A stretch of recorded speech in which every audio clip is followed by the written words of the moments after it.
So this is Luke Mule, not my husband Curtis, but the animal right there. He is a mule, and you can tell a mule because their ears are larger. They have a little different body shape. And a mule is what we call a hybrid. Hybrid means a cross between something. We see that in genetics also. We talk about hybrids, meaning that they're not purebred. They're what we call heterozygous or mixed. So a mule is created when you cross a horse. Usually the horse is the mother, not always, but usually. And the father is a donkey. And you end up getting a mule. Mules cannot breed because they have an odd number of chromosomes, so they are what we call sterile. They cannot have babies because they don't have an even number of chromosomes, so they can't keep inheriting the right number of alleles from the mother and father for all the traits because it's too mixed up.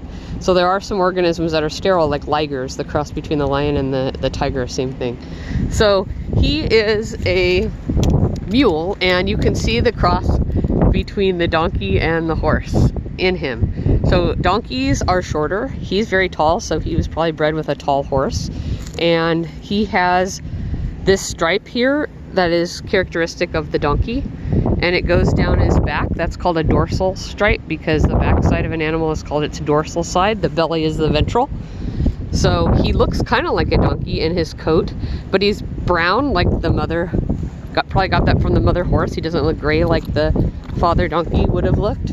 So he's inherited some of the coat of the donkey. So he's kind of blended. So in genetics, we call blends, when an animal blends different traits, we call that incomplete dominance. That's the science name, incomplete dominance, for a blended trait.